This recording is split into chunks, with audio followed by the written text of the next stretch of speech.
What's going on, guys? Murderink here, back with another Raid Shadow Legends video. Today I'm going to be doing my first champion spotlight on an epic champion. Mind-blowing, I know. Today I want to talk to you about Skytouched Shaman. Really interesting champion. Didn't really know how I felt about it when I first read her kit. Seemed really strange. After testing, I found out that the tooltip wasn't really explain the best, so let's get right into it and go over her skills. Her A1 is attacks all enemies, heals by 15% of the damage inflicted if this champion has less than 50% health, boosts this champion's turn meter by 20% instead if this champion has 50% health or higher. The skill ups are just straight up damage increases. This damage is based on attack, so already not looking good. She's a support champion. Based on attack would be much better if it was based on health, but we'll go over that later. The A2, Immortal Skies, removes all debuffs from all allies, then places a Revive on Death buff and a block debuff on all allies for 2 turns. Once fully booked, this is a 4-turn cooldown. So, happy with this. Revive on Death is great, block debuffs is great. Block debuffs is even better because of her passive. Let's go over the passive now. Blood Stain Ritual. Damages this champion by 10% of their max health at the start of each turn. Heals all allies except this champion equal to half of the lost HP. Places a 30% decrease speed debuff on this champion for 1 turn at the start of each turn. Has a 50% chance of placing a fear debuff on this champion for 1 turn. You may have heard this, you may not have heard this. I tested this out. Someone said don't ascend her, get her to 60. As bad as people think this passive is, this is what makes her a good champion. We'll get into that when we start going over and testing her, but I'm going to tell you right now, she is the best healer in the game. But you have to gear her properly. And I did test this out for you, so if you want to use her, you will have all the tools you need to for success when using the Skytouched Shaman. Without skipping over the aura, we have increases allies' HP in all battles by 25%. Now, before we go over gearing, this is not the gear I would use after testing. I put this gear on, it worked really well for me. After I started testing more and more, and this champion was just so interesting to me, immortal gear is not what you want. You want her to take as much damage as possible and get as low health as possible, and we'll get into that in a bit. As far as total stats go, that you can definitely look at. 91,000 health, you want her to have as much health as possible. Attack doesn't matter, defense doesn't matter. Speed, you definitely want her to be as quick as you can. Crit rate didn't matter to me. Crit damage didn't matter, and obviously resistance and accuracy. If you really want to play games and try increasing your resistance so you never suffer from the passive, you can. Since her A2 has a block debuff on it, it just seems overkill because it's not that big of a deal. Getting onto her masteries, you can definitely do a ton of things with her. I chose to go this route. I ended with Methodical. I took Bring It Down, Wrath of the Slain. I went for Elixir of Life here, Lasting Gifts, simply for the block debuff, but she has tons of options. If you did want to use her for clan boss per se, obviously you would take War Master. If you wanted to throw in a provoke set, which I will talk about later, you'll probably want to take Fearsome Presence and increase the ability for it to proc by 5%. So now, with the Skytouched Shaman, I feel like this video has to be special. I'm the endgame guy, I do all the legendaries. I get yelled at in the comments all the time saying, it's great you're doing legendaries, but show us something else. So I really want to give you guys something special. This was hard for me to do, but I'm going to highlight a rare champion right now. Easy. Hold back the excitement.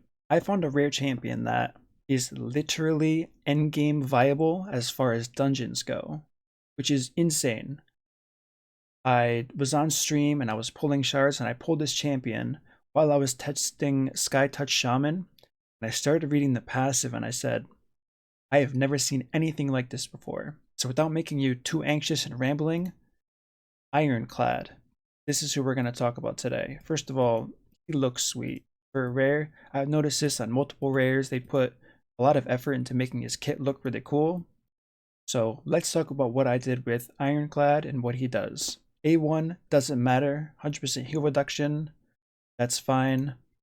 A2 removes one random debuff from all allies, places a 25% increased attack on all allies. This is good when paired with Sky Touch Shaman for obvious reasons. It can get rid of the fear, or it can get rid of the decreased speed, so that's huge. Now let's get to the important part of his kit. When healed, will attack all enemies, inflicting damage proportional to any surplus heal. Damage inflicted is equal to 50% of any surplus heal. One thing to keep in mind is there's a 1-turn cooldown on this, so you can't build them extremely slow and have heals popping off over and over again. This is something that I didn't notice at first, and thankfully I tested that out. So when I first read this, it doesn't scale off of anything. There's no attack, defense multiplier, and for those of you who don't know, this is what that means. Ignore defense, crit rate, crit damage are the only things that can affect something without a multiplier. Getting to the talents for Ironclad, I put him in War Master. See there. Methodical. None of this really matters. Retribution's good. Cycle of Revenge is actually very good. So I'm really excited to show this champion. He does have pretty decent Savage gear on him. Obviously he's level 56. The damage increase is only going to be slight. So let's get right into the synergy between the two of them and keep going over the highlights of Sky Touch Shaman. Now let's take this duo for a spin into the Dragon Dungeon. I do want to make this as realistic as possible. I am going to use Draco here. I'm sorry, we have to be in the middle ground for me to use at least one legendary. I did use 3 epics and then 1 rare, which is where we're highlighting, as well as Sky Touch Shaman. I do want to appeal and show you that you can replace Draco with a defense down, like a Tyrell, War Maiden, whatever you want. We're talking about Dragon 20 here, so it's likely you will have some epics. So let's check these guys out in action here. So the way this is going to work is every time he gets healed per turn, he's going to do damage. It's kind of hard to see since there's so many numbers on the screen. So what I will do is, as more damage comes out, I will put it to 1x speed. I'll probably wait until the next round to do it, and we'll really get to see the damage that this combo can do together. Alright, here we're going to put it on 1x speed. We saw first buff go out. We're just waiting for the defense down and weaken. We saw the first initial wave of damage go out onto the mobs.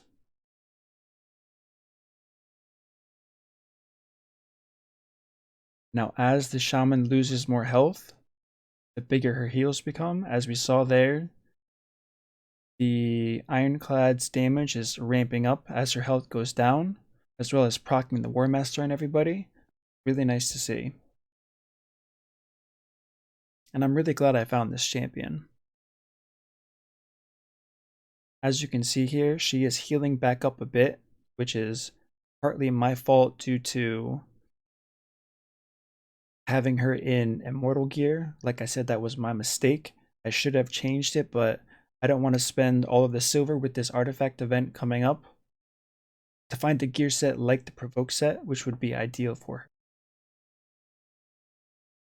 Let's put this back to 2x speed. Watch these two go at it together. Hopefully the damage will get high enough for the dragon. Maybe we won't pop a shield, where the Sky Touch Shaman's health will get very low, which is what we want. And we'll watch her ridiculous heals go into motion. So she didn't take a ton of damage there. We'll see what she heals for. So 14,000 each target with about 85% health. So you can only imagine what it is like when her health gets even lower. Hopefully we get to see that.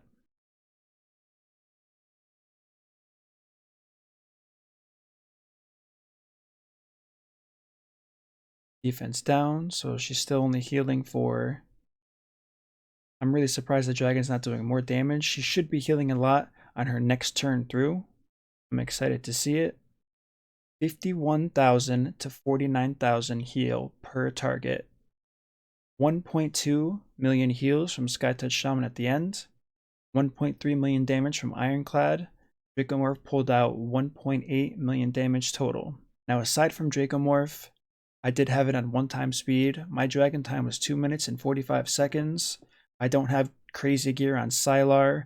Even Dracomorph, he's in really tanky clan boss gear. So let's take a look at the gear of the champions that I had in, just so we can kind of gauge where they would fit. As we can see here, my miscreated monster is not wearing a headpiece. So definitely fair to say that these stats are reasonable to get if you're just into endgame or maybe even at the end of mid-game. The other champion I used was Sylar, and as you can see here, she has plus 12 gear, a plus 8 banner, 13 neck, 8 ring. So none of these champions have insane gear by any means. This is very possible and usable, and hopefully will help you in the endgame process now that you know about this duo. So if you can put an unkillable debuff up, you can put a revive on death from her on her before she dies. I mean, she is hands down the best healer in the game when her health is low. So now you can see my point with not having immortal gear, with having provoke gear so the targets are drawn to her instead of other champions. If you're struggling on Spider, this duo can be fantastic for you. I've tried to test this. Every champion I have is so strong as a support champion where I can't really show it to you and highlight these two champions and what they can do. Since the Skytouch Shaman is a void epic, she has no weak affinity, so she would be perfect for like an affinity tank for Spider Dungeon. Unfortunately, she doesn't draw a threat that way, so you would have to organize buffs on the champion, and you can watch one of my clan boss videos to see how threat works in this game, or you can put a provoke set on her. That would be very strong. That would ensure she takes damage, and that would make every single heal she puts out massive. Before wrapping up this video, guys, I do want to talk about one more thing. There is a possible way to use Skytouch Shaman without ascending her. This is going to be very experimental if you do choose to use her in this way. You want to not ascend her and only use her for a 4-turn cooldown, revive on death, and block debuff. For clan boss, you can do that. She won't do damage. She won't do healing to the boss, but you will have a block debuff. So you really have to weigh what you want out of this.